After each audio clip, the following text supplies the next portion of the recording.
5 ghosts. It had been raining heavily all week, and that morning was no exception. My cousins, Rajat, Sumant, and Nalini, and I were getting restless. We had come to our grandmother's house in Raniket to spend the summer holidays. If it wasn't for the nasty weather, we would have been running over hillsides. I thought as I sat down to breakfast, why doesn't something interesting happen? That was when Naniji, my grandmother, made that remark. Arun, she said to her youngest son, it is amazing how you can never find your things, especially as you insist you know where you had kept them. One would think there was a but asterisk following you. Nalini and I lowered our heads and giggled into our plates. Arun uncle was like that. He studied mathematics at the university and lived in a world of his own. It was a complicated world in which everything was one big mathematical problem. As soon as breakfast was over, Rajat whispered, "Come to our room. SHSH, don't say anything just now." I glanced at Sumant. He seemed to be very excited about something. As I made my way to our room, I wondered what was in the offing. I did not have to wait long to find out. "Guess what?" exclaimed Sumant as soon as we were in our room, which was actually a store at the back of the house. "I have a great idea. Remember Jagdish asterisk telling Arun uncle that a but is following him all the time? Why don't we become the buts and have some fun?" I had visions of being dressed in white and scaring everyone out of their wits. No, I shook my head. It wouldn't work what with Bade Mama, asterisk Sumant and Nalini's father around. We would be caught out in no time and given such a thrashing that we would remember it all our lives. "Listen to me," I said. "It won't work." "Why not?" "Of course it will. Don't be such a spoil sport." They quietened down a little when I explained to them why it would not work. "Oh, but it's too good an idea to be abandoned like that," sighed Rajat. "I agree," spoke Nalini, the youngest of us all. "Let's scare only Arun uncle. He'll never guess it's us." Once it was decided that Arun uncle would be the victim of our but pranks, we wasted no time. After breakfast, Uncle usually went for a bath. Often he left his spectacles on the dressing table. Sumant was deputed to find out and do the needful. It was about 15 minutes later that we heard the commotion. I know I put them there, on the dressing table. My mother, who was plaiting my hair, shook her head and said, "This boy, I don't think he will ever learn." "I wonder what it is this time," said Rajat's mother. I don't know how I managed not to giggle. "I refused to look for them. Find them yourself," said Naniji. "You know I can't find them on my own. How can I find my spectacles when I am not wearing them? I can't see." I heard Arun uncle's indignant reply. "Oh, it was so funny. Let me go and help, Mummy," I begged. I waited impatiently as she put a ribbon through my plate and then ran to Uncle's room. Sumant and Nalini were there already, looking for the glasses, while Arun uncle sat on his bed, looking lost. It was Sumant, naturally, who found them eventually. "Would you believe it?" he called out in a voice full of disbelief. "They ate here, on the shoe rack." "Well, I must say, that is a fine place to put them," said Naniji. She had searched every corner of every drawer in the dressing table. She flounced out of the room, leaving poor uncle protesting that he had never been anywhere near the shoe rack since the morning. Next was Rajat's turn. He decided to hide the notebook in which Arun uncle worked out his mathematical problems. The next morning uncle woke up everyone in the house at 5:30. A possible solution to the problem he had been working at the night before had just occurred to him, but he could not find his notebook. We cousins had a wonderful time looking for it. No one found it, though. It was discovered later, by Chody Mousy asterisk when she opened the refrigerator and there it was. Later in the morning, when we were in our room, I congratulated Rajat. That surely was a super place to hide it. Rajat did not seem too pleased. In fact, he looked worried. Don't you think we've troubled him enough? He sounded concerned. Let's not.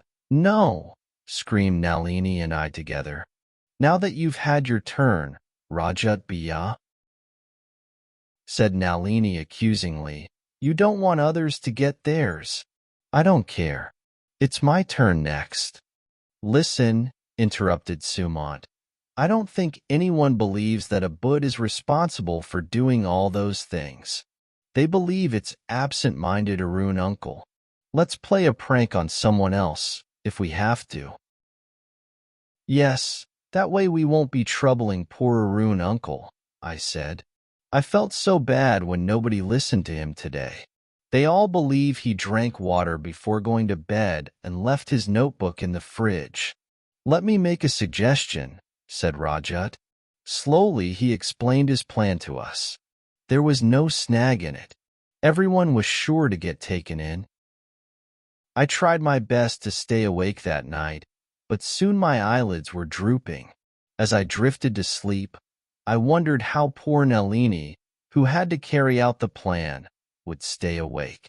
When I woke up, it seemed as though everybody was talking at the same time.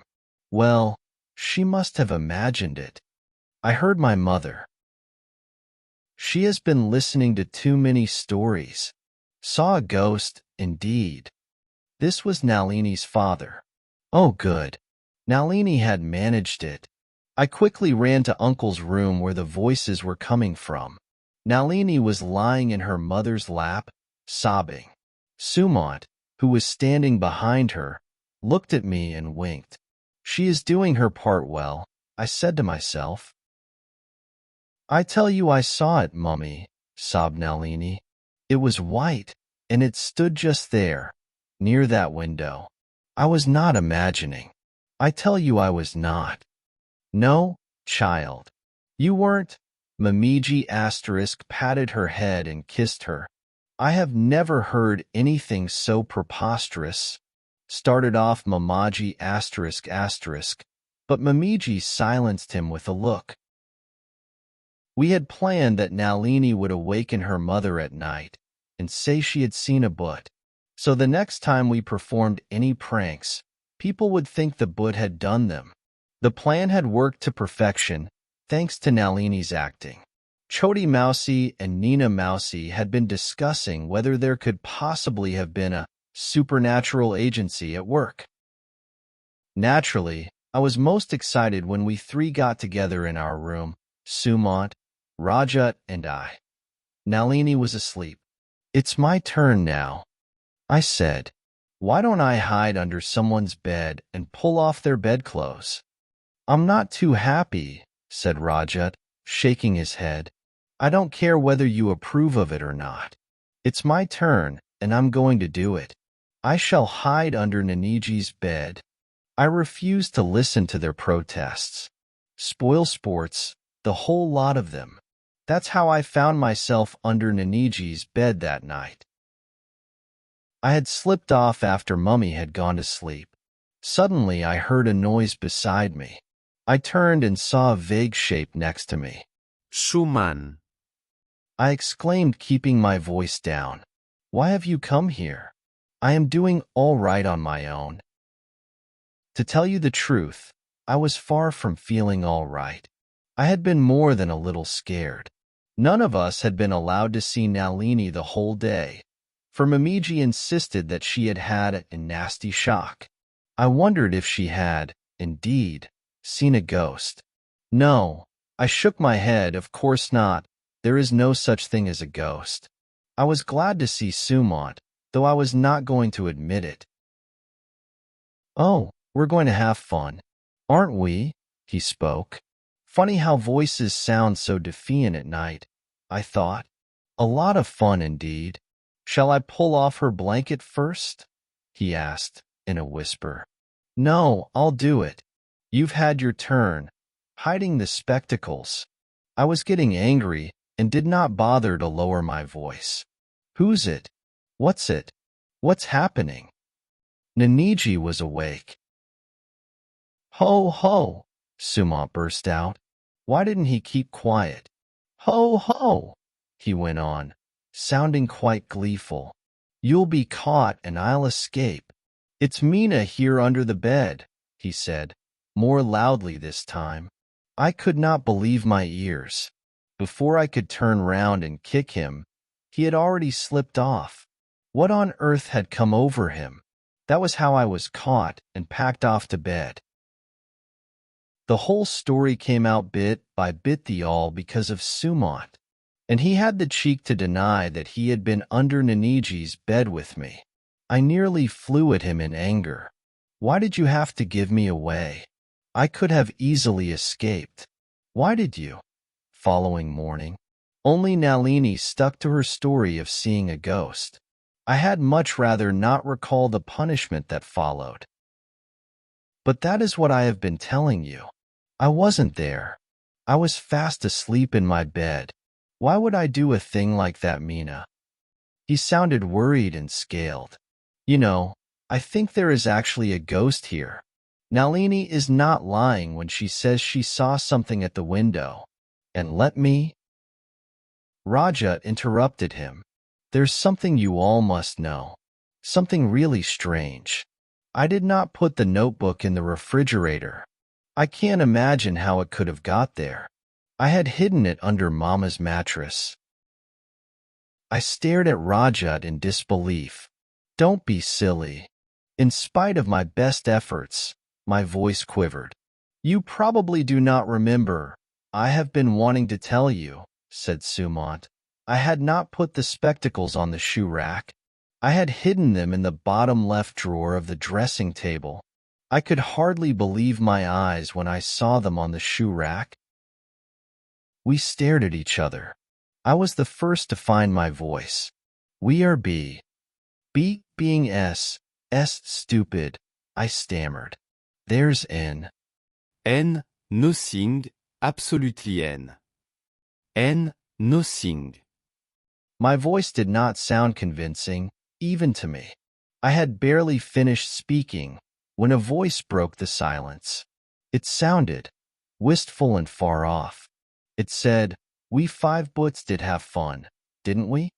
Were we imagining?" I have not ceased wondering, although years have passed.